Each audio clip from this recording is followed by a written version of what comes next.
جس کی وجہ سے ساؤنڈ سسٹم جو ہے وہ بیکار ہو گیا اور اس وجہ سے میں آپ کے سامنے اپنی بات نہیں رکھ سکا۔ ابھی سب سے پہلے ہم سبھی یہ دعا کریں گے کہ اللہ رب العالمین فی الحال اس بجلی کو ثابت قدمی عطا فرمائے، یہ برقرار رہے تاکہ ہمارا پروگرام آپ کے سامنے اختتام تک چل سکے۔ تو سب سے پہلی بات اس پروگرام کے تعلق سے میں جو آپ کے سامنے بیان کرنا چاہتا ہوں وہ ہے کہ آپ سبھی کو میں مبارکباد پیش کرتا ہوں۔ یہاں جامعہ اہل حدیث تحصیل بھاگوا نے اس ٹورسٹ پلیس پر اس طرح کا دینی پروگرام کر کے ایک تاریخ رقم کی ہے۔ ٹورسٹ پلیس میں لوگ گھومنے پھرنے کے لیے آتے ہیں، کھیل کود کے لیے آتے ہیں، اور یہ نظارے جو آپ دیکھ رہے ہیں، یہ پرلطف فضائیں، یہ ہوائیں اور یہ سبزہ زار، یہ جنگلات، یہ سب کچھ دیکھنے کے لیے لوگ آتے ہیں۔ لیکن یہاں پر اس مقام پر اللہ تعالیٰ کی اس خوبصورت زمین پر اللہ تعالیٰ کا نام لینا یہ بہت بڑی بات ہے۔ تو بہرحال اس تعلق کیا چلو ٹھیک۔ تو بہرحال اس پروگرام کے تعلق سے آپ سبھی کو بہت بہت مبارکباد۔ اس کے علاوہ آج کے اس پروگرام اور آج کی اس کانفرنس کا جو عنوان ہے وہ ہے ملک کی تعمیر و ترقی میں نوجوانوں کا کردار اور منشیات کا سدباب۔ یہ موضوع صبح سے آپ سنتے آ رہے ہیں، اس کو ہم دو طریقوں سے سمجھا سکتے ہیں۔ ایک تفصیل کے ساتھ جو صبح سے آپ سن رہے ہیں، دوسرا اختصار کے ساتھ، شارٹ میں چند لفظوں میں یہ ساری کہانی آپ کے سامنے آ جائے، ایسا بھی ہو سکتا ہے۔ تو آئیے میں وہی کوشش کرتا ہوں، چند لفظوں میں اپنے حساب سے یہ موضوع آپ کو سمجھانے کی کوشش کرتا ہوں۔ سب سے پہلی بات تو یہ ہے کہ جب میں نے یہ عنوان دیکھا تو میں سمجھ گیا کہ کہیں کچھ غلط ہو رہا ہے۔ میں سمجھ گیا کہ کہیں کچھ غلط ہو رہا ہے، اور ہمیں بھی سوچنا چاہیے کہ شاید کہیں کچھ غلط ہو رہا ہے، اور یہ عنوان سمجھتے ہی، یہ عنوان ہمارے سامنے آتے ہی، یہ سرخی ہمارے سامنے آتے ہی ہمیں شرم سے اپنے سروں کو جھکا لینا چاہیے۔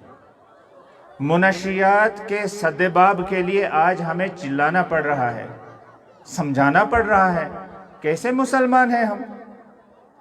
تو بہرحال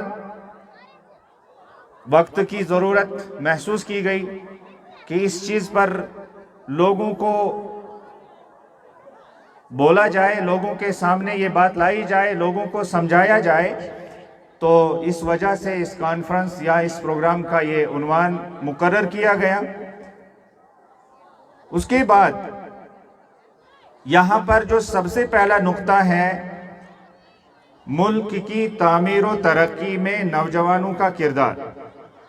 تو میرے معزز سامعین، ملک سے مراد ہے ملک ہندوستان، ہمارا وطن عزیز۔ اس کی تعمیر و ترقی چاہیے، اس کی خوشحالی چاہیے، اس کے اندر امن چاہیے۔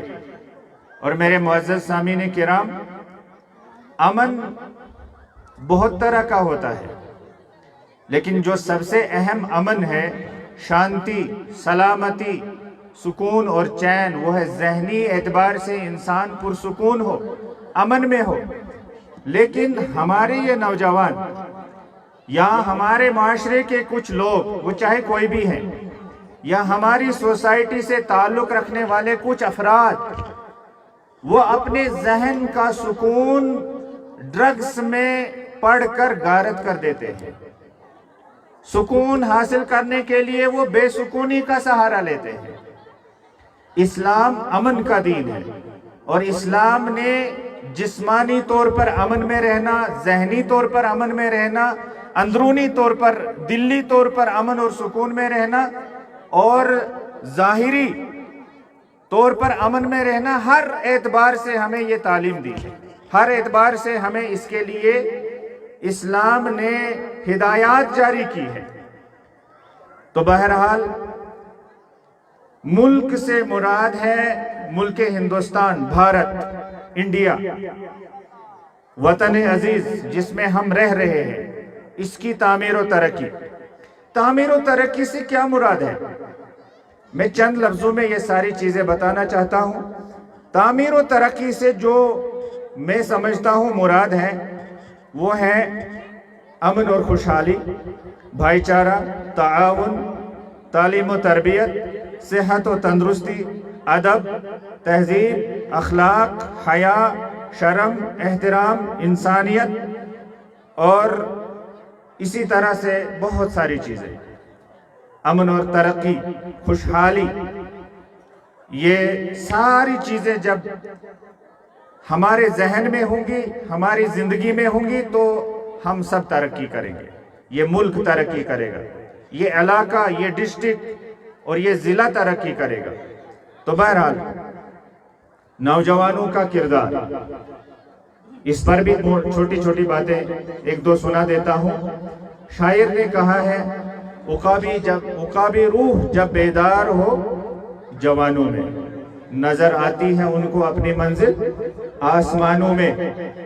عقابی روح جب بیدار ہو جوانوں میں، بیدار کہاں ہے؟ سوال تو یہی ہے نا۔ ہمارے نوجوان بیدار ہیں؟ وہ تو چرس پی کر مست پتہ نہیں کہاں گرا ہوا ہے، اس کو اپنی منزل آسمانوں میں کہاں نظر آ رہی ہے، وہ پتہ نہیں کہاں زمین پہ گرا ہوا ہے۔ اب میں زیادہ سخت الفاظ استعمال نہیں کروں گا، لیکن حالات ہمارے ایسے ہی ہیں، ہمارے حالات ایسے ہی کچھ ہیں۔ ہمارے نوجوان بیدار نہیں ہیں، لیکن اس کے پیچھے کمزوری ہماری ہے۔ والدین، ذمہ داران، سرپرست حضرات، سوسائٹی کے اندر جو بڑے بڑے لوگ ہوتے ہیں، ذمہ دار لوگ ہوتے ہیں، ٹیچرز حضرات ہوتے ہیں، مدرسین، اساتذہ، پروفیسرز، لیکچررز، اس طرح کے لوگ اس چیز کے اندر ذمہ دار ہیں۔ وہ نوجوانوں کو یہ چیز کیوں نہیں سمجھاتے؟ تو اس کے پیچھے کمزوری ہمارے اندر ہے۔ ہمارے نوجوان، ہمارے جوان بیدار کیوں نہیں ہیں؟ ان کے اندر وہ عقابی روح پیدا کیوں نہیں ہو رہی ہے؟ یہ سوالیہ نشان ہے ہمارے لیے۔ تو عقابی روح جب بیدار ہوتی ہے جوانوں میں، اگر بیدار ہو تو وہ بیدار نہیں ہے، وہ سوئے ہوئے ہیں۔ حالت تو یہ ہے کہ ہم میں سے کچھ نوجوان ایسے بھی ہیں جو پالش کو چاٹتے ہیں، ڈرگز کے طور پر پالش، جس کو ہم جوتے کو چمکانے کے لیے استعمال کرتے ہیں۔ کچھ تو جرابوں کی بدبو کو سونگھ کر اپنا نشہ پورا کرتے ہیں، جرابوں کی بدبو۔ کچھ تو بھنگ اور چرس کو سگریٹ میں بھر کر یا دوسری چیزوں میں بھر کر استعمال کرتے ہیں اور مست رہنے کی کوشش کرتے ہیں۔ آپ کہتے ہیں کہ ہمارے نوجوان بیدار ہوں، کہاں سے بیدار ہوں گے؟ کب بیدار ہوں گے؟ کب وہ وقت آئے گا کہ ہماری آنکھیں دیکھیں گی کہ ہمارے معاشرے کے اندر بسنے والے یہ نوجوان بیدار ہیں؟ تو جگانے کی ضرورت ہے، ہم سب کو جاگنے کی ضرورت ہے۔ اس ڈرگز کی دنیا سے باہر نکلنے کی ضرورت ہے۔ یہ ہلاکت ہے، یہ تباہی ہے، یہ بربادی ہے، صحت کی، تندرستی کی، معاشرے کی، عزت کی، احترام کی، اخلاق کی۔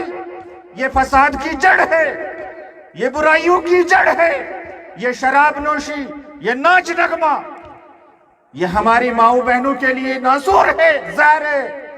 ہمارے معاشرے برباد ہوئے ہیں۔ ہم کہتے ہیں تعمیر و ترقی کے لیے ہمیں کوشش کرنی ہے، کہاں سے تعمیر و ترقی ہوگی؟ تو بہرحال مختصراً گزارشات آپ کے سامنے رکھنے کی کوشش کروں گا۔ نظر آتی ہیں ان کو اپنی منزل آسمانوں میں، کہاں سے آسمانوں میں ان کو اپنی منزل نظر آئے؟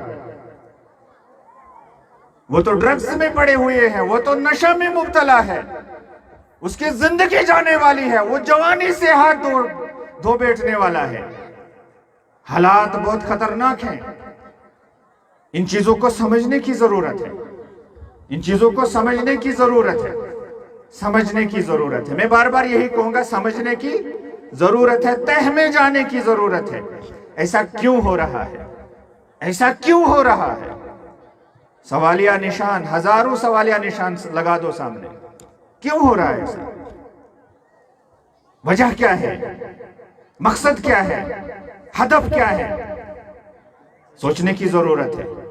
دانشور ہیں آپ، مفکر ہیں آپ، سمجھدار ہیں آپ، شعور رکھنے والے ہیں آپ، عقل مند ہیں آپ، صاحب اولاد ہیں آپ، پھر اولاد کی پرورش کیوں نہیں؟ نظر کیوں نہیں ان پر؟ دیکھ بھال کیوں نہیں؟ صرف کھانا کھلا دینا، پانی پلا دینا، کپڑے پہنا دینا، سکول کی فیس دے دینا، یہی پرورش نہیں ہے۔ ان کی تربیت کا خیال کیجئے، ان پر نظر رکھیے، نگران بنیے۔ کلکم راعٍ وکلکم مسئول عن رعیتہ، تم میں سے ہر ایک ذمہ دار ہے، چرواہا ہے۔ جس طرح سے بھیڑوں کے پیچھے چرواہا نظر رکھتا ہے، اسی طرح سے آپ لوگ ہو اپنے بچوں کے لیے، اور ذمہ داری ہے۔ سوال کیا جائے گا، پوچھا جائے گا، کٹہرے میں کھڑا کیا جائے گا، آپ سے حساب لیا جائے گا آپ کے بچوں کے تعلق سے۔ کیوں غافل بنے ہیں؟ کیوں ہمارے بچے روز بروز بد اخلاقی اور برائیوں کے شکار ہو رہے ہیں؟ کہاں سوئے ہیں آپ؟ کہاں سوئے ہیں ہم سب لوگ؟ تو بہرحال جب آسمانوں میں منزل نظر آتی ہے تو اسی ہندوستان کی سرزمین سے اے پی جے عبدالکلام کی طرح ایک بہت بڑا سائنسدان پیدا ہوتا ہے انہی نوجوانوں میں سے، جس کو میزائل مین کہا جاتا ہے۔ اور جب یہ نوجوان جب بیدار ہوتے ہیں تو چندریان 3 لانچ ہوتا ہے اور وہ چاند پر اترنے ہی والا ہوتا ہے۔ ایسے لوگ تب پیدا ہوتے ہیں سوسائٹیوں سے، بستیوں سے، گھروں سے، جب وہ بیدار ہوتے ہیں، وہ نشہ سے دور ہوتے ہیں، وہ نشہ میں نہیں مبتلا ہوتے ہیں۔ تو بہرحال باتیں زیادہ ہو گئی۔ نوجوانوں کو کیوں فوکس کیا جا رہا ہے؟ نوجوانوں پر ہی زیادہ نظریں کیوں ہیں؟ آپ نے سنا صبح سے یہی باتیں آپ کے سامنے آ رہی تھی۔ اللہ تعالیٰ نے اس کی حقیقت کو واضح کیا ہے۔ بس یہی کچھ باتیں آپ کے سامنے رکھوں گا اور میں آپ سے رخصت چاہوں گا۔ اللہ تعالیٰ نے فرمایا ہے، وہ آیت جو میں نے پہلے یہاں پر پڑھی تھی، سورہ روم کی آیت ہے، آیت نمبر 54۔ اللہ الذی خلقکم من ضعف، وہ اللہ جس نے تمہیں کمزوری کے ساتھ پیدا کیا ہے۔ یعنی جب بچہ پیدا ہوتا ہے تو کمزور ہوتا ہے، سہارے کا محتاج ہوتا ہے، دیکھ بھال کا محتاج ہوتا ہے، تو اس حالت میں یہ انسان پیدا ہوتا ہے۔ ثم جعل من بعد ضعف قوة، پھر اللہ تعالیٰ اسی کمزوری کو طاقت میں بدل دیتا ہے۔ کون ہے وہ؟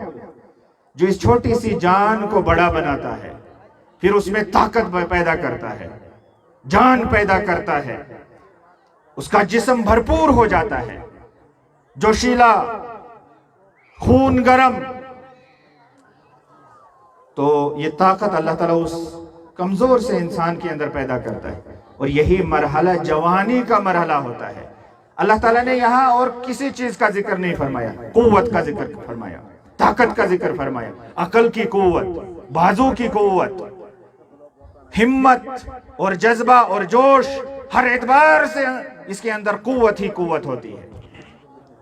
یعنی طاقت سے بھرپور یہ ایک انسان ہوتا ہے، ہر اعتبار سے کوئی بھی کام کرنا چاہے تو کر سکتا ہے۔ اگر ہم کسی بزرگ سے کہیں کہ آپ فلانی کام کریں، وہ کہے گا میری کمر نہیں اجازت دے رہی، میری کمر میں درد ہے، میرے گھٹنے کمزور ہو چکے ہیں۔ بچے سے تو ہم اس چیز کی امید ہی نہیں کر سکتے، تو کون کام آنے والا ہے جوان؟ تو اللہ تعالیٰ نے بھی اسی قوت کا ذکر فرمایا، اور فرمایا یہ قوت بھی رہنے والی رہے گی، یہ قوت رہنے والی ہے، یہ قوت ہمیشہ ایسا ہی نوجوان رہے یہ انسان، سدا بہار رہے، ایسا تو نہیں ہوا آج تک، اور نہ آج کے بعد ایسا ہوگا۔ اللہ تعالیٰ نے فرمایا ثم جعل من بعد قوة ضعفا وشیبہ، پھر اللہ تعالیٰ اس قوت کے بعد پھر سے کمزوری دے دیتا ہے، اور پھر آہستہ آہستہ بڑھاپا،